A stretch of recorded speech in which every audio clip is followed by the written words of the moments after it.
Hi, I'm Shelley Levette with childcareland.com, and today I want to share with you a felt snowman. We did this as a project today, and it was super easy to set up. The children really had a great time doing it. You just need to have felt, and we have optional buttons, but if you have very young children, you might want to just stick with felt circles for the snowman's tummy.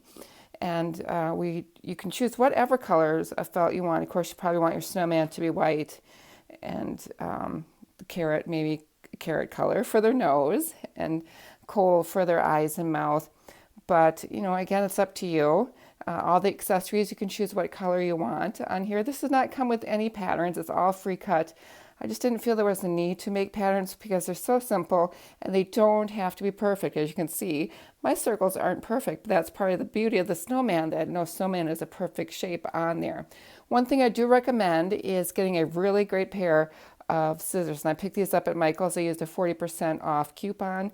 They really cut through felt very nicely. You can do 3 or 4 sheets together at a time. And if you've tried to do cutting with regular scissors before, it's very difficult to do on there. So if you get a chance, just pick up some better quality scissors if you don't already have those. Most of you are crafters, so you probably have those. But for many years, I used regular scissors and struggled until I figured out that there were better scissors for felt. So I picked those up and it just worked really great. This whole project probably took me about 15 minutes to cut out. So again, not very difficult. What we have here is a larger circle. Again, these aren't perfect circles. And then a medium-sized circle, and then the small circle for the head. I have 2 eyes, nose, and then 4 pieces for the snowman's mouth. I also made a hat, very basic design, out of red felt. Choose your own colors. And then we have a purple scarf. And we'll assemble this in a second here, but it's 2 pieces. Then for the arms, we have twigs on there, and I have 2 of those. And then I also have mittens. You don't have to make this many pieces. You can just stick with the plain white if you want to. Just the white part of the snowman. And then I also made a broom, but I think it looks more like a mop, but still, it's cute. The kids enjoyed it. So what we did was we had all the pieces. I did not have the face set up like this at all. And so we'll just take it off on there. And they were told they could build their snowman any way they wanted to. So I'll move all these off to the side. And I don't know if you're going to be able to see all of them, so I might just stick with, let's see here. We get our head in here. We're going to have to lose the bottom piece, I think, because we're not going to have enough room for the video on here.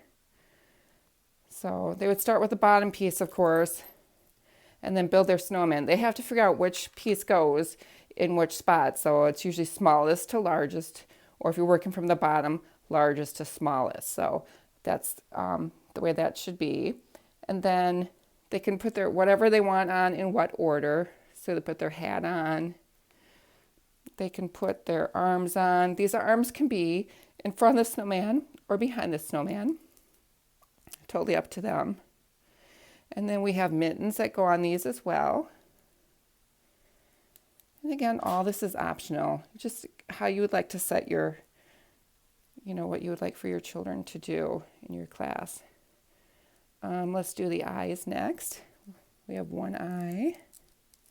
Excuse me, I'm bumping the camera. 1 eye. Here's the other one. 2 eyes, and then the nose. And then I probably have this up too high. And actually that should overlap like that. And then I did 4 circles for the mouth, but you can do how many you would like to do. And then we have a scarf. I think I have my arms up too high. There's no right way or wrong way. It's just for children to create and build and see if they can complete the project. Also, they're picking up these pieces, placing them, so it's super good for fine motor skills. And then we have the buttons over here. I won't be able to fit very many in, but they can choose whatever size buttons they want. And then make that go down on the snowman's stomach on there too, so they can continue that. And then we have our broom on here, but again, you don't have to make any of this. You won't be able to see the bottom of my broom. I'm going to scooch it up right to here on there. And so we really enjoyed that. And then what I did was, this was an individual activity, or you could do it in teams of two so they could build it together. But after they were done, then we sat down and they named their snowman. We talked about building the snowman, what happens when it's cold outside, what do they think happens when it's going to get warm outside to their snowman. And it was really just a great activity to do. Many ways that you can extend this on here. Again, easy to set up, inexpensive, but it was a lot of fun for the children to do. If you're not subscribed to my YouTube videos, please do so you can be notified when new videos are released. And also please sign up to my free weekly newsletter at childcareland.com. And if you like the ideas and materials I present in these videos, please like, comment, and share. For a felt snowman, I'm Shelley Levette with childcareland.com. And thanks for watching.